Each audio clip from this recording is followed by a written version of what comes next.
One way to keep the blood in the vital organs during shock is to use a non-pneumatic anti-shock garment, ASG, which is a lightweight compression suit made of neoprene and Velcro with 6 segments that close around the ankle, calf, thigh, pelvis, and abdomen. The Velcro fastenings keep the garment on tightly.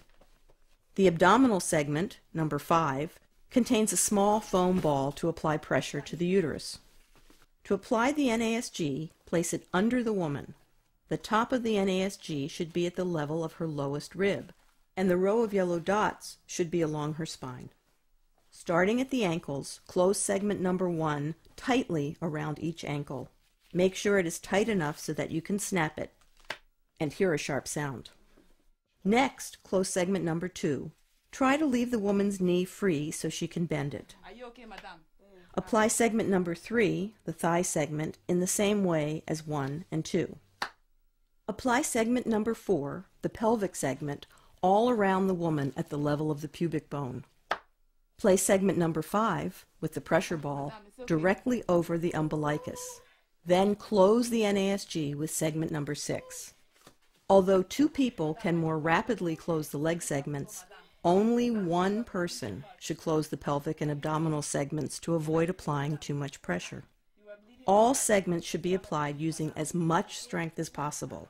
However, do not close the abdominal segment so tightly that it restricts the woman's breathing. Are you breathing okay? If the source of bleeding appears to be uterine atony, administer uterotonic drugs and massage the uterus. The NASG stretches, allowing room for your hand. The NASG adapts to many sizes of women. Here, for demonstration purposes, we are applying it to a fully clothed model who weighs 227 pounds, 103 kilograms. The NASG can also be used on a shorter woman. First, place the top of the NASG at the level of her lowest rib. Without closing the Velcro, check that the ball in the number 5 and 6 panel will be over the umbilicus. Now, move to the woman's feet. Check to see if the NASG extends beyond her feet. If so, then the NASG is too long. To shorten it, fold segment number 1 back inside segment number 2. Then start with segment number 2 at the ankles. Continue with the rest of the segments as on a taller woman. It takes 2 people to apply the NASG to an unconscious woman. Use the same principle as making an occupied bed. Fold the NASG in half along the dotted line. Fold the abdominal and pelvic segments, 4 and 6, so the Velcro is inside and won't stick. Turn the woman on her side. Place the top of the NASG at the level of her lowest rib and place the dotted line along her spine. Push the flat half of the abdominal and pelvic segments with the Velcro folded to the inside under her body. Next, roll the woman to her other side, spreading the NASG under her. Have the second person pull out the flat half of the abdominal and pelvic segments. Roll the woman on her back. Recheck the placement of the NASG by placing the ball, without closing segments 5 and 6, over her umbilicus. Then begin closing the NASG, starting at the ankles.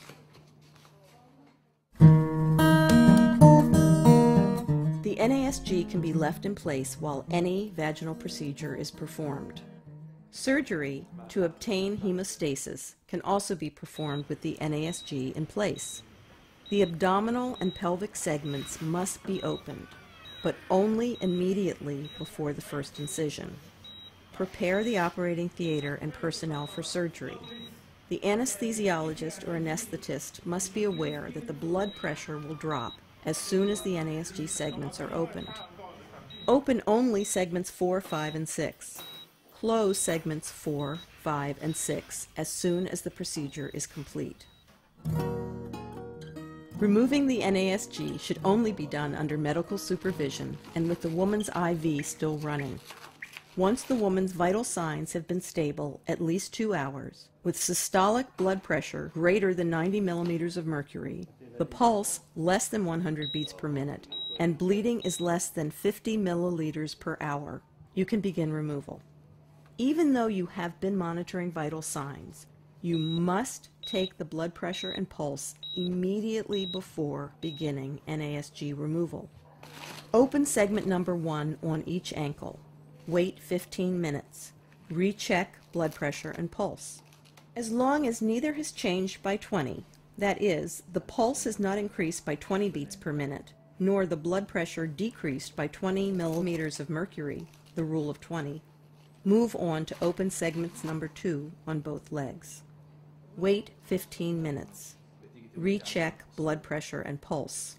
If blood pressure and pulse remain stable, remove segments number 3.